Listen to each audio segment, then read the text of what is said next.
सतर जितना हिस्सा छुपाने को शरीयत ने लाजिम कर रखा है मर्दों के लिए, नाफ के नीचे से लेकर घुटने के नीचे तक, नाफ से लेकर घुटने के नीचे का हिस्सा लिबास आप इतना भी पहने, शरीयत कोई मजम्मत आपको बुरा भला बोलने वाली नहीं है। आप अगर इतना भी कपड़ा पहन ले और इतना सतर छुपा ले, शरीयत आपको बुरा भला नहीं बोलेगी, कोई गुनाह का दावा नहीं करेगा कि आप गुनहगार है, आपने गलत किया है।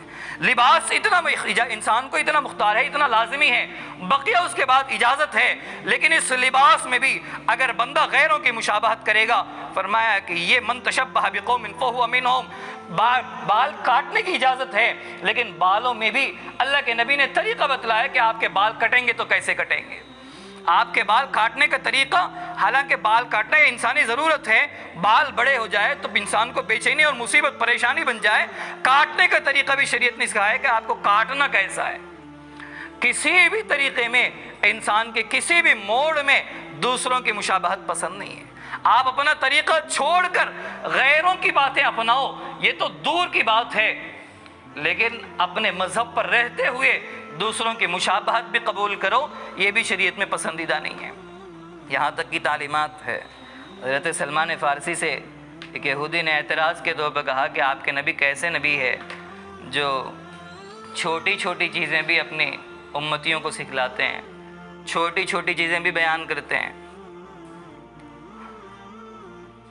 सहाबी ने जवाब दिया, हज़रत सलमान फ़ारसी ने, हाँ, हमारे नबी हमें छोटी छोटी बातें तक सिखलाते हैं, छोटी छोटी बातें भी हमें बताते हैं, हत्ता कि बैतुल खला में बैठने का क्या तरीक़ा है, बैतुल खला में बैठना कैसा है, ये भी हमें हमारे नबी बताते हैं। आदाब में, सुनन और आदाब में यहाँ तक लिखा है कि बैतुल खला धोते वक्त उंगलियों में कौन सी उंगली से धोना है और कौन सी उंगली पहले इस्तेमाल करना है और कौन सी उंगली बाद में इस्तेमाल करना है, कौन सी उंगली इस्तेमाल करना है पहले और कौन सी उंगली कैसे रखने की तरतीब है, कौन सी ऊंची हो कौन सी नीचे हो, कौन सी आगे हो कौन सी नीचे दबकर हो, पहले कौन सी उंगली का इस्तेमाल करेंगे। आदाब में, सुनन में, हमारे मजहब इस्लाम की तालीमात में यह भी लिखा है कि आप कैसे इस्तेमाल करेंगे। तो ये हमारा तरीक़ा है। इस्तिंजा आपको करना है, पहले पत्थरों का इस्तेमाल होता था, पानी की किल्लत अगर हो तो ये भी लिखा है कि सर्दी का मौसम हो तो कैसे इस्तेमाल करें, गर्मी का मौसम हो तो कैसे इस्तेमाल करें। आपका मौसम बदलेगा, आपका तरीका बदलेगा। इतनी छोटी छोटी चीज़ें हमारी शरीयत ने बतलाई है, उसने किसी का मोहताज नहीं छोड़ा, अपनी ज़ाती राय को किसी को मुदाखलत नहीं दी कि आप अपनी ज़ाती राय से सोचें, आप गौर करें, आप फिक्र करें, आपको जैसे समझ में आए आप वैसे करते जाए। ज़िंदगी का कोई मोड़, ज़िंदगी का कोई काम शरीयत ने ऐसा नहीं छोड़ा कि आप अपनी मर्ज़ी पे करते जाए। शरीयत की तालीमात मौजूद है, छोटी छोटी चीज़ें सिखाई गई है। और मुसलमान गय्यूर वो था, मुसलमान जो गैरत वाला था, जिसके दिल में इस्लाम की सही मानों में मोहब्बत थी, वो इस्लाम की गैरत भी उसमें थी, वो मर मिटने को पसंद करता था, लेकिन दूसरे को मजहब को अपनाना, गैर की मुशाबहत इख्तियार करना पसंद नहीं करता था, गैर की मुशाबहत अपनाना पसंद नहीं करता था। मर जाना गवारा है मुसलमान रहते हुए, मर जाना गवारा है इस्लाम पर रहते हुए, ईमान पर अगर हम कायम रहे, लोग हमारी जान भी ले ले तो गवारा है। इस्लाम हम कायम रहे, लोग हमें बुरा भला बोले तो भी गवारा है। इस्लाम के खातिर वतन छोड़ना भी पड़े गवारा है, वो इस्लाम के खातिर अहल अयाल को छोड़ना पड़े, ख़ानदान वालों से ताने सुनने पड़े, सब कुछ गवारा है। लेकिन इस्लाम हमारी हाथ से खोना नहीं चाहेंगे, इस्लाम हमारी हाथ से नहीं छूटेगा। ऐसे गय्यूर थे, इस्लाम पर उनका मुकम्मल अमल था, दीनदारी का मुकम्मल पासो लिहाज था। आज का मसला इस्लाम के सिलसिले में, दीनदारी के सिलसिले में ऐसा है, मौका मिले तो हम काम करेंगे। दीन का कोई भी शोबा होगा, इस्लाम का कोई भी अमल होगा, चाहे बड़ा सा बड़ा अमल हो, छोटे से छोटा अमल हो, हमारी फुर्सत पे मौकूफ़ है। नमाज के बगैर दीन मुकम्मल नहीं है, बल्कि दीन का वजूद नहीं है। नमाज की दावत दी जाए, बंदा कहता है तो फुर्सत मिले तो शिरकत करूं, फुर्सत ना मिले तो शिरकत ना करूं। ऐसा अहम मसला जिसके बगैर शरीयत कहती है कि ये बंदा मुसलमान हम नहीं मानेंगे। नबी वो कहते हैं कि ला ततरुक सलातन मक्तूबतन मुतअम्मिदन, कोई एक नमाज भी जानबूझकर न छोड़ो। जो बंदा एक नमाज भी जानबूझकर छोड़ दिया, फ़क़त बरियत मिन्हु ज़िम्मतुल्लाह, अल्लाह की जिम्मेदारी हट गई उस बंदे से। अल्लाह की कोई जिम्मेदारी नहीं है उस मुसलमान बंदे पर, वो बंदा अपने आप को मुसलमान न कहे। इस अहम इबादत पर भी बंदा ये कहता है फुर्सत मिली तो शिरकत करूं, फुर्सत ना मिली तो जाए नमाज मेरी। अहम जो इबादतें हैं جو بنیادوں کا مسئلہ ہے، نماز، روزہ، زکوٰۃ، حج، صرف ان کا حساب لے، ان کا محاسبہ کرے۔ انسانی حالت ایسی بنی ہوئی ہے، دنیاوی مصروفیات میں، دنیاوی کاموں میں انسان ایسا لگا ہوا ہے، قانون شریعت کی پاس و لحاظ نہیں ہے۔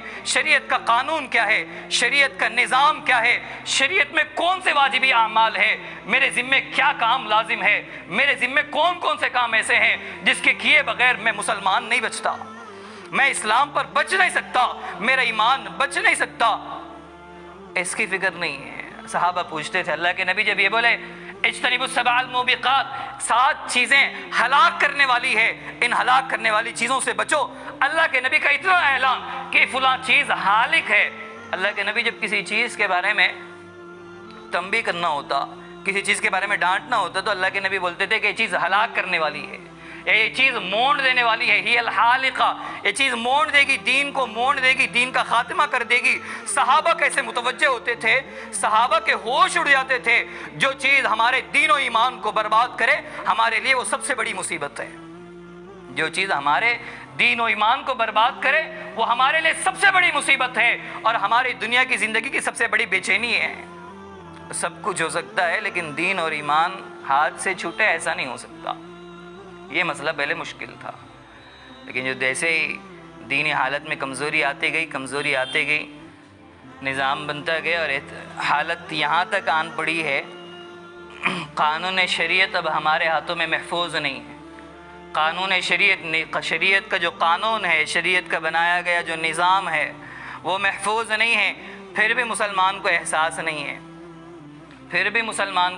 نہیں ہے، کہ میرے دین کی کیا کیفیت ہے، مسلمانوں کی کیا حالت ہے۔ دین اسلام تو ایسا ابدی، ایسا ہمیشہ کا جو قانون ہے وہ کبھی ختم نہیں ہوگا، وہ ہمیشہ قیامت تک کے لیے چلے گا، اس کے ساتھ کوئی چھیڑ چھاڑ بھی نہیں کر سکتا۔ اس لیے کہ قرآن کی حفاظت اللہ تعالیٰ کی ذمہ داری ہے، اور حدیث کی حفاظت بھی اللہ تعالیٰ کی ذمہ داری ہے۔ یہ دین کی حفاظت، دین کو برقرار رکھنا اور دین کا سلسلہ جاری رکھنا، یہ تو اللہ کی ذمہ داری ہے، اور جو چیز اللہ کے ذمہ ہو وہ کبھی ضائع اور برباد نہیں ہو سکتی، یہ قیامت تک چلنا ہے۔ اور اللہ تعالیٰ اس دنیاوی نظام کو جو چلانے کی ذمہ داری اللہ کی ہے، جب تک دنیاوی زندگی میں، دنیا میں کوئی بھی ایک بھی اللہ اللہ کہنے والا ہوگا تو نظام کائنات یہ اللہ تعالیٰ چلاتے رہیں گے۔ جب ایک بھی بندہ اللہ اللہ بولنے والا نہ ہوگا تو پھر قیامت برپا ہو جائے گی۔ تو یہ جو نظام دین ہے، جو دین کا نظام ہے، یہ تو کبھی ختم ہونے والا نہیں ہے، اور اس کو نہ کوئی چھیڑ چھاڑ کر سکتا ہے، نہ کوئی کر سکا۔ اس کی حفاظت اللہ کے ذمہ ہے۔ بس مسئلہ ہے ہمارے دین و ایمان کا، مسئلہ دین اور ایمان کا نہیں ہے جو ہمارے نبی کے پاس سے ہم تک پہنچا، بس مسئلہ اس کا ہے کہ وہ جو امانت اللہ تعالیٰ نے ہمارے مقدر کی ہے، مسلمان بنا کر جو ہم کو پیدا کیا ہے، اسلام سے جو ہماری وابستگی بن گئی ہے، اللہ کی طرف سے بن مانگے جو اتنی بڑی دولت مل گئی کہ اس کے بغیر ہماری جنت کی کوئی گارنٹی نہیں ہے، اس کے بغیر ہماری کامیابی کی کوئی فراوان، جس کے بغیر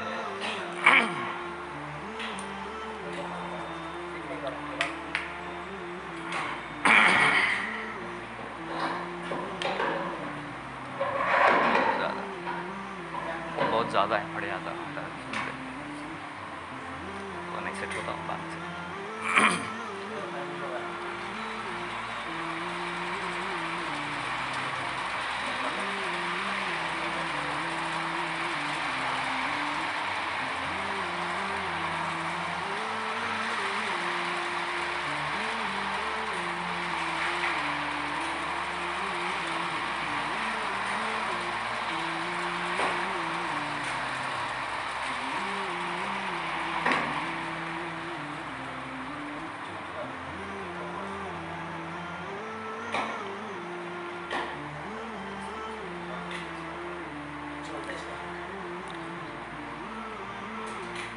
تو اسلام ایسی دولت تھی کہ اسلام کے بغیر نہ دنیاوی زندگی ہماری استوار ہو سکتی تھی، نہ ہمارے آخرت کی زندگی آباد ہو سکتی تھی۔ اللہ نے بن مانگے، بغیر مانگے، اللہ سے مانگی نہیں گئی ایسی بڑی نعمت جو کئی لوگوں کی، کئی زندگیوں کی آرزو تھی، جس کو حاصل کرنے کے لیے لوگوں نے زندگیاں کھپائی تھی،